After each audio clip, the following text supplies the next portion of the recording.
Ya de una recuperación exactamente en el empleo juvenil. Vamos a conversar con Javier Dolorier.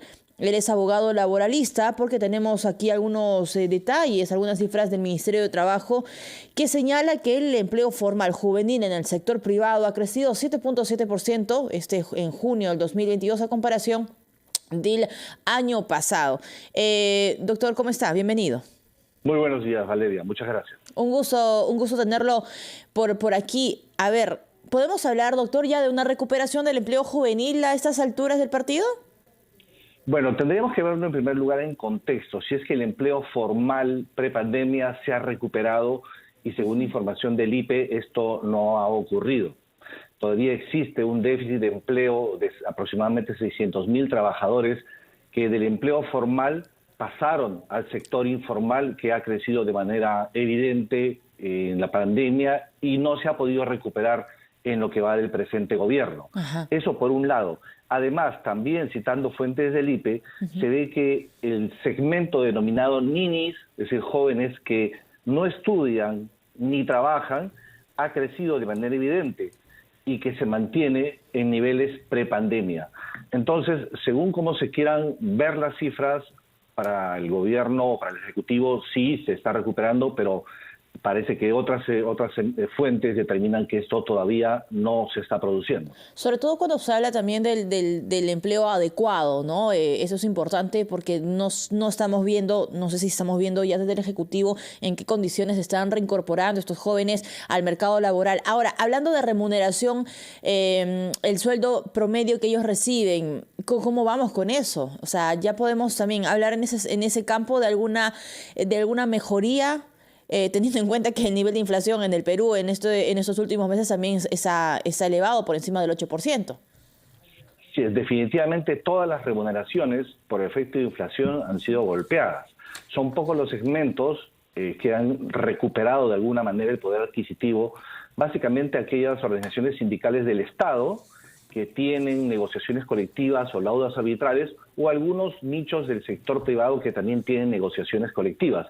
Pero en líneas generales, el efecto de las remuneraciones no se percibe beneficioso hasta estos momentos.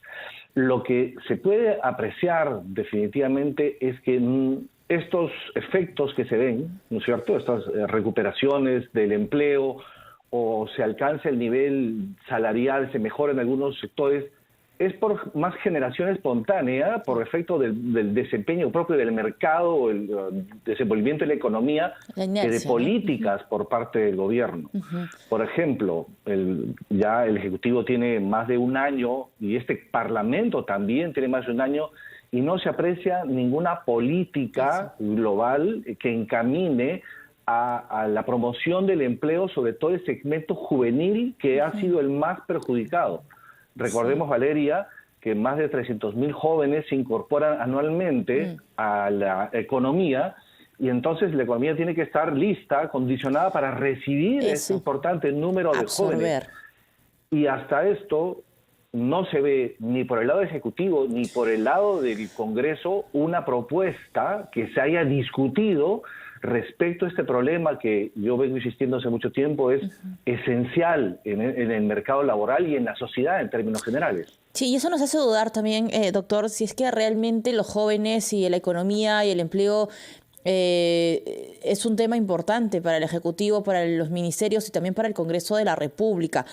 Ahora, hay un plan por parte del Ministerio de Economía y Finanzas para reactivar, impulsar la economía. Se busca, por ejemplo, que incentivar la contratación de jóvenes en las empresas.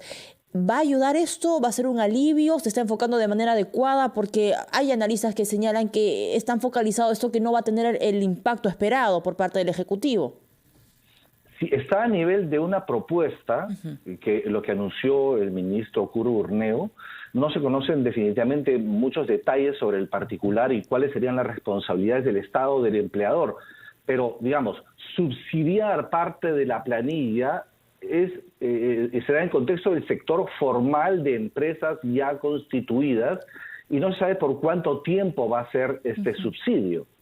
Cuando lo que se necesita, y esto es, digamos, no hay que ser un sabio para saberlo, es que se genere más empleo formal a partir del crecimiento económico y fomento de la inversión, fundamentalmente la inversión privada, cuyos niveles son muy pobres y se avisoran muy pobres también.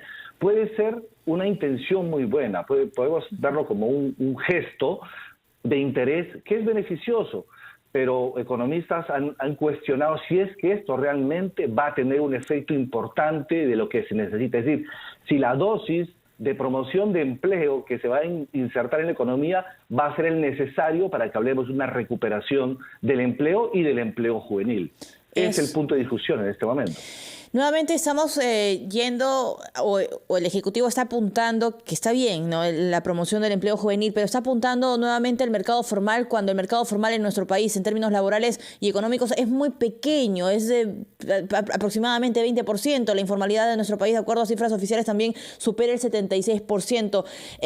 Doctor Dolorier, vamos a hacer una pausa. Le agradecemos que nos haya acompañado esta mañana Javier Dolorier, abogado laboralista, quien nos ha ayudado a entender cómo está el mercado laboral en nuestro país, que si bien es cierto hay un crecimiento de 7.7% este junio, todavía no estamos, digamos, en condiciones de hablar de una recuperación total. Muchísimas gracias, Javier Dolorier.